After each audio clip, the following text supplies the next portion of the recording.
पूजा ये पूजा हाँ जी करेंगे। नहीं करेंगे, मिल के करेंगे। तो आपने बनवाया है। अच्छा, हायर एजुकेशन में या हम लोगों ने जिस तरह से काम करने की कोशिश या प्रयास हम लोगों की है, किरण गजपाल मैडम भी डायरेक्टरेट में रही।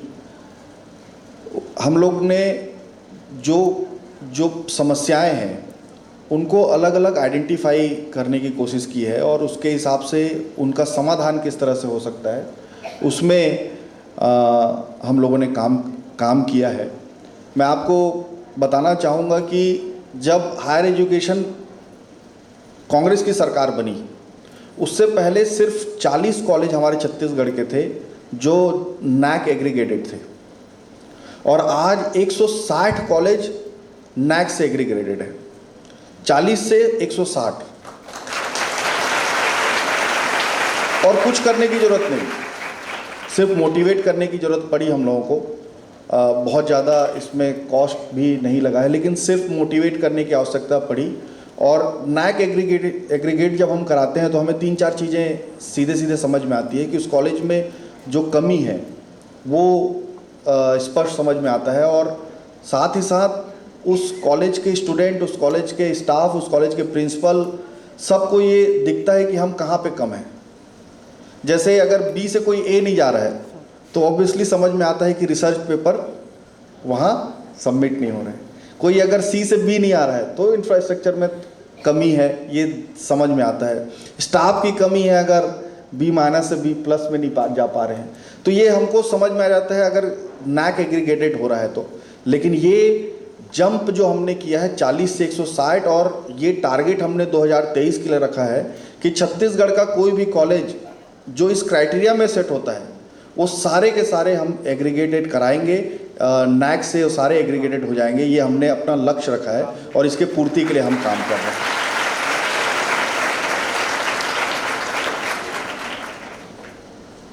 जो सहायक प्राध्यापक रिटायर्ड हो रहे हैं, बीच में कमी होती जा रही है, बहुत सालों से भर्ती नहीं हुई है। इस सहायक प्राध्यापक की भर्ती 1300 की भर्ती हमने अभी कंप्लीट कर ली है। और आपको बता दूं 30 साल पहले प्रोफेसर की भर्ती हुई थी। 30 साल पहले, मतलब जब हम लोग मध्य प्रदेश के समय में थे तब प्रोफेसरों की भर्ती हुई थी और अब जाके फिर से भर्ती की प्रक्रिया शुरू हो गई है और मुझे उम्मीद है कि आने वाले समय में प्रोफेसर की भर्ती भी हम चालू कर देंगे। तो ये भी काम बहुत दिनों बाद हो रहा है। उसमें कुछ ऐसे पॉइंट हैं जिसके कारण से हमारे जो क्राइटेरिया में फिट होने वाले प्रोफेसर नहीं आ पा रहे थे, तो उसको हमने थोड़ा सा चेंज किया है ताकि हमारे जो अभी के सहायक प्राध्यापक हैं वो भी उसमें आ सके। तो वो चेंज करने के कारण थोड़े बहुत डिले हो रही है, लेकिन वो भी हम चालू कर चुके हैं। इसी तरह से अभी अगर आप देखेंगे तो रायपुर, बिलासपुर, राजनांदगांव और दुर्ग, ये 4 जगह ऐसे हैं जहां हमारे कॉलेजों की संख्या, इन चारों को अगर हटा देंगे तो छत्तीसगढ़ भर का अगर पूरा देखेंगे तो वो कम हो जाता है। जैसे अगर मान लीजिए रायपुर, दुर्ग, बिलासपुर और राजनांदगांव में 40 कॉलेज हैं तो बाकी जगह कुल मिला के 30 कॉलेज भी नहीं है। तो हमारा हायर एजुकेशन कॉन्सेंट्रेटेड है बिग सिटीज़ में, जो बड़े शहर हैं वहीं पे हमारा ये कॉन्सेंट्रेटेड है। ये समस्या हमारे सामने आई और जो गवर्नमेंट को जो खर्च आता है रिमोट एरिया में खोलने का, दूरस्थ एरिया में खोलने का, उसका कॉस्ट ज़्यादा आता है। हमको रायपुर में खोलने में कम कॉस्ट आता है, लेकिन अगर हमको सुकमा में खोलना है तो उसका कॉस्ट ज़्यादा आता है। इसके लिए हमने क्या किया, हमने नई पॉलिसी लॉन्च की। कोई भी अगर प्राइवेट एजेंसी इन अति दूरस्थ एरिया जो है या हमारा अति पिछड़ा क्षेत्र है, अगर इसमें कॉलेज खोलने को तैयार होगा तो हम उसको सब्सिडाइज करेंगे 50% तक। रिकरिंग बजट भी हम उसमें 50% तक सब्सिडाइज करेंगे। और हमारी बातचीत चल रही है, बहुत जल्दी हम लोग 1-2 ऐसे यूनिवर्सिटीज़ हैं, प्राइवेट यूनिवर्सिटीज़, जिनके साथ हम MOU साइन करेंगे। और हमारे जो दूरस्थ एरिया है, जो हमारे दूर के जो क्षेत्र हैं, वहाँ पे अगर हमारा कॉलेज खुलता है तो मुझे ये भी लगता है कि जो हमारा जो भार है हमारे जो बड़े शहरों में या कॉलेजेस का, वो भी कहीं ना कहीं कम होगा, सब जगह डिस्ट्रीब्यूट होगा, तो उससे काफ़ी अच्छा प्रोसेस होगा। इसी तरह से ऑनलाइन एडमिशन की प्रक्रिया हमने चालू की, ऑनलाइन एडमिशन की प्रक्रिया चालू की, लेकिन उसमें अभी भी प्रिंसिपल परेशान है। प्रिंसिपलों को समस्या आता है किसकी भर्ती करें, किसकी नहीं करें। तो अभी हम लोग प्रोसेस में हैं सेंट्रलाइज काउंसलिंग करने का। कोई भी स्टूडेंट कहीं से भी ऑनलाइन फॉर्म भरे अपने प्रेफरेंस के हिसाब से, और उसको कंप्यूटर अपने आप अलॉट कर देगा। उसको ना कॉलेज आने की ज़रूरत है, एडमिशन होने के बाद कॉलेज आने की उसको आवश्यकता है। ये क्यों कर रहे हैं? इसलिए कि मेरिट के हिसाब से उस बच्चे का एडमिशन हो, मेरिट के हिसाब से उसका एडमिशन सिर्फ और सिर्फ एक ही क्राइटेरिया हो, उसका मेरिट, और कोई उसका क्राइटेरिया ना मत हो कि उसका एडमिशन होने का। तो कंप्यूटर को थोड़ी पता है जी क्या है, वो कौन है, नहीं। अब उमेश पटेल का भाई है, उसको कौन प्रिंसिपल मना करेगा एडमिशन देने के लिए? लेकिन कंप्यूटर को तो नहीं पता उमेश पटेल का भाई है वो। तो इसलिए ये सेंट्रलाइज काउंसलिंग, मुझे लगता है कि प्रिंसिपल, जितने प्रिंसिपल हैं उनका भी भार इसमें कम होगा। तो इस तरह से हम लोग अलग अलग फील्ड में काम कर रहे हैं। और हायर एजुकेशन ऐसा डिपार्टमेंट है जिसमें कोई काम अगर आप शुरू करो, दिखने में आपको काफ़ी समय लगता है, क्योंकि ये धीरे धीरे स्टेप ले रहे हैं हम लोग। और मुझे लगता है कि जो भी अभी हम लोग स्टेप ले रहे हैं, इसका असर आने वाले समय में दिखेगा, और छत्तीसगढ़ के हायर एजुकेशन विभाग को इससे काफ़ी फ़ायदा होगा। मुझे ऐसी उम्मीद है। आप सब काफ़ी भारी संख्या में उपस्थित हैं। सांस्कृतिक कार्यक्रम भी होगा। हाँ, तो मैडम उपस्थिति उसी के लिए है। हम लोग भी कॉलेज में पढ़े हैं, समझ में आता है हमें भी। हाँ, तो अब वो सोच रहे होंगे कब भाषण ख़त्म हो तो कार्यक्रम चालू हो, है ना। तो मैं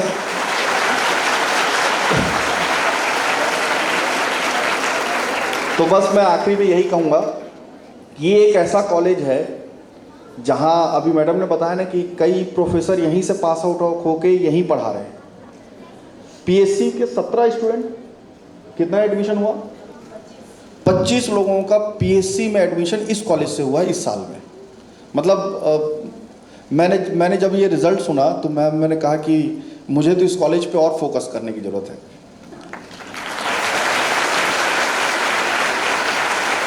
आपके यहाँ से पास आउट है रानू साहू जी, अभी मेरे यहाँ की कलेक्टर हैं रायगढ़ की।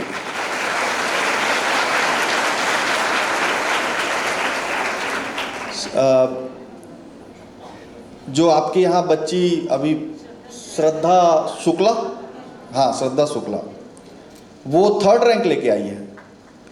मतलब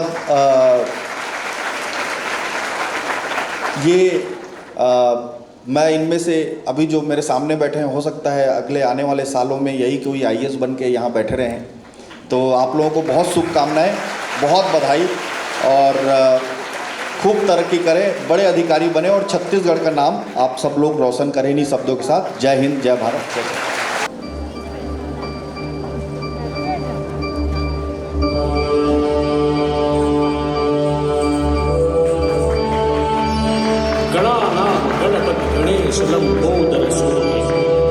भुजाचार एकदंत चंद्रमा ललाट राजे, ब्रह्मा विष्णु महेश तालदय तुरपत गावे, अति विचित्र गणनाथ आज मृदंग बजावे, मृदंग बजावे, मृदंग बजावे।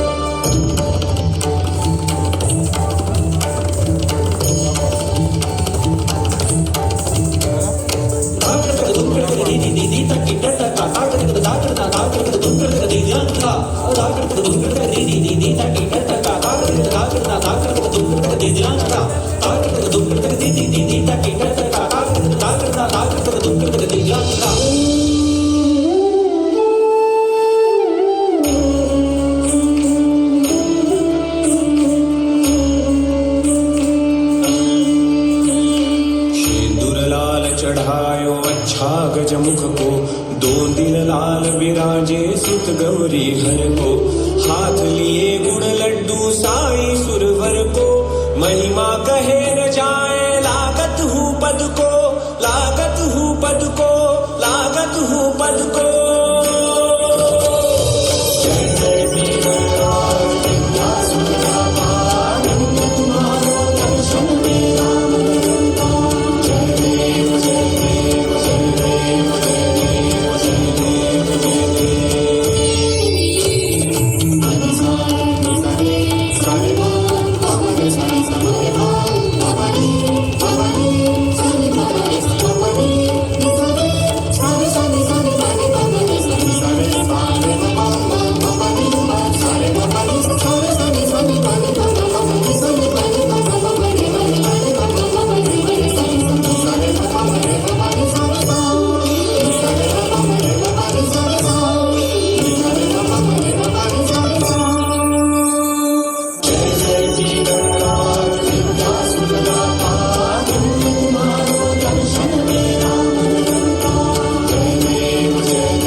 संतति संपत्ति सब ही भरपूर पावे भाव भगत से कोई शरणागत आवे संतति संपत्ति सब ही भरपूर पावे ऐसे तुम महाराज मुझको अति भावे गोसावी नंदन निश दिन गुण गावे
डीबी गर्ल्स कॉलेज में मूर्ति स्थापना का कार्यक्रम था और साथ ही डीबी गर्ल्स कॉलेज को देखने का मौका मिला और यहाँ से कई होनहार स्टूडेंट जो आज छत्तीसगढ़ की सेवा कर रहे हैं, तो यहाँ का इतिहास बड़ा अच्छा इतिहास है और कई हमारे जो यहाँ के स्टूडेंट हैं वो छत्तीसगढ़ की सेवा कर रहे हैं, तो बहुत बहुत शुभकामनाएं। और यही मेरी शुभकामना है कि यहाँ से जो बच्चे जितने निकल रहे हैं वो छत्तीसगढ़ माता की और सेवा करें। कॉलेज की तरफ से आप हॉस्टल या फिर और कुछ इधर? हाँ, मांग किए हैं और वो पूरा भी होगा। ओके सर, जैसे कि अभी वर्तमान छत्तीसगढ़ में से बहुत से कॉलेजेस या फिर यूनिवर्सिटीज ऐसे जहाँ पे शिक्षकों की कमी है, तो उसके लिए कुछ? देखिए, शिक्षकों की कमी है लेकिन इंतरिम व्यवस्था सब जगह है। कहीं पे भी जो स्वीकृत पद हैं उसके अगेंस्ट में अतिथि व्याख्याता बिल्कुल रखा जा सकता है और ये एक रेगुलर प्रक्रिया है। देखिए, हर साल एक जो प्रोफेसर्स हैं, सहायक प्राध्यापक हैं, ये लोग रिटायर्ड होते हैं, ठीक है। तो हर साल नियुक्ति करना ये एक बहुत टीडियस काम है, तो बीच में जब होता है तो एक्साई करके होता है, तो उस बीच में जो कमी हो जाए उसको बिल्कुल भरा जा सकता है अतिथि व्याख्याता से। आज महाविद्यालय का नाम जिनके नाम पे है, शासकीय दूधाधारी बजरंग महाविद्यालय, तो राजश्री महंत बजरंग महादेव की मूर्ति का अनावरण का कार्यक्रम था। हमारे महाविद्यालय को ट्रस्ट के द्वारा जो है वो पूरा महाविद्यालय का परिसर 4.47 एकड़ और 301 एकड़ जो है वो बलौदा बाजार के ग्राम पेंट्री में महंत जी के द्वारा दान में दिया गया था। तो हम जो है वो उनकी मूर्ति जो है वो कॉलेज में इसलिए स्थापित कर रहे थे कि उन्हीं के उससे कॉलेज में आज हमारी 4800 छात्राएं जो है अध्ययनरत हैं, तो छात्रों के सामने एक सजीव प्रेरणा का स्रोत जो रहे और बाहर से जो भी आते हैं हमारे कॉलेज का नाम पूछते हैं तो हम जो है बता पाएँ कि मतलब इन्हीं के नाम पे हमारा महाविद्यालय का जो है वो नामकरण है। माननीय मंत्री जी आए, माननीय मंत्री जी ने बहुत घोषणा की, हमारे कॉलेज को अतिरिक्त कमरों की जो मांग की गई थी और लड़कियों का हॉस्टल जो है एक बहुत पुराना हो गया है, तो उसके लिए भी हमने हॉस्टल की मांग की। मंत्री जी से हमको आश्वासन मिला है कि वो मांग को निश्चित रूप से पूर्ण करेंगे।